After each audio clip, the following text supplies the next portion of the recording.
அது ஏன் வந்ததுன்னு தான் இருக்கு. அந்த ஆட்சியில ஒண்ணுமே இல்ல, மாறவும் இல்ல, எல்லாம் அப்படியே தான் இருக்கு. லேப்டாப் கூட 5 வருஷத்துல வந்து இப்ப கடைசி இதுலதான் வந்து லேப்டாப் தராங்க.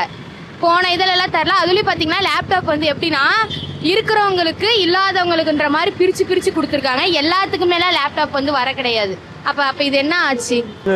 ஒரு அரசாங்கம் வந்து என்ன செய்ய முடியுமோ ஓரளவுக்கு செஞ்சாங்க. ஊழலுங்கிறது எல்லா இடத்துலையுமே இருக்குது. நேரு காலத்தில் ஊழல் அவங்க தான் செஞ்சாங்க.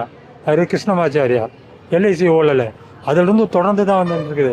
யார் உட்கார வச்சாலும் ஊழல் நடக்கும். ஆனால் இங்கே மதம் நல்லி வைக்கணும்னு ஒன்று இருக்குதுல்ல, அதை கெடுக்கக்கூடாது. இந்த ஆட்சியில் என்ன நடக்குது தெரியுமா? திருடி செம்ம நடக்குது. அச்சு ஓட வருவானுங்க. 3 பிளேடத்துக்கு அறுத்து ஓட விட்டா போலீஸ்காரனே கேட்க மாட்டேங்கிறேன். அந்த மாதிரி நடக்குது இந்த ஆட்சி. தளபதி வந்தாருன்னா ஆட்சி வேறு மாதிரி மாறு. மூளைக்கு கஞ்சா வைக்க மாட்டானுங்க. நான் டம் அடிக்கிற பையன் தான். விற்காம தான் அடிக்க மாட்டேன்ல. சரக்கு குடிக்க மாட்டானுங்க. அது விற்காம தான் குடிக்க மாட்டேன்ல. சொல்கிறேன், அந்த தளபதி தானே வரணும். போன வாட்டி ஓட்டு போட்டீங்கல்ல? ஆமா. உங்களுக்கு ஏன்டா ஓட்டு போட்டணும் அப்படின்னு நினைச்சீங்களா? இவங்களுக்கு போட்டமே அப்படின்னு ஏதாவது கவலைப்பட்டீங்களா? ஆமா, எனக்கு பணமும் வரல, எனக்கு வீடு இல்லை, பையன் இல்லை, எதுவும் இல்லை. இந்த பணம்னாச்சு 1000 ரூபா கொடுக்கணும்ல, அதுவுமே இல்லை. அப்புறம் எதுக்கு நான் ஓட்டு போடணும்? எதுவுமே எனக்கு ஆதரவே இல்லை, பையன் கூட இல்லை. நான் அனாதையாக இருக்கிறேன். நான் எதுக்கு ஓட்டு போடணுங்க? இந்த கட்சிக்கு ஏன் அது ஏற்கனவே போட்ட கட்சிக்கு ஏன் ஓட்டு போட்டேன்னு என்னைக்காவது வருத்தப்பட்டிருக்கீங்களா? நிறைய பேர் தண்ணி வரல, நிறைய பேர் எல்லாம் புறம்போக்கு ஓட்டுறாங்க. 40 ஏக்கர் இருக்குது. எல்லாம் பூரா வாழை மரம் வச்சுக்கிறாங்க. அதில் பூரா எல்லாம் இதையும் வெட்டி போட்டுறாங்க. நடக்க முடியல. ஒரு தரம் அதில் போய் விழுது எனக்கு 40 லட்ச ரூபா செலவு. இல்லை, போன வாட்டி நாங்கள் ஏடிமிக்கு தான் ஓட்ட போட்டோங்க. அவர் எடப்பாடியார் வர முடியல.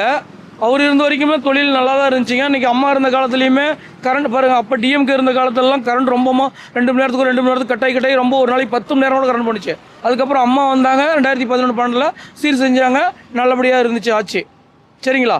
அதுக்காக அவங்க என் கட்சின்னு சொல்லி நான் புகழ்ச்சி படுத்தலாம் பேசலை. எங்களுக்கு தொழில் நல்லா இருக்கணும், எங்களுடைய வருமானத்தை நல்லபடியாக கொண்டு வரணும்.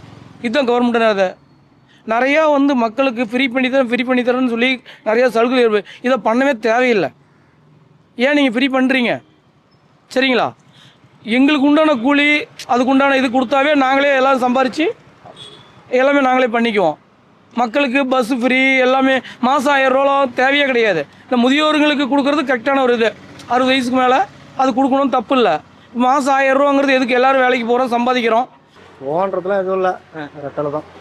போன வாட்டி ஏன் அந்த கட்சிக்கு ஓட்டு போட்டேன்னு? எது எல்லாம் நல்லது பண்ணுவாங்க அப்படின்னு போட்டோம், பண்ணலையே.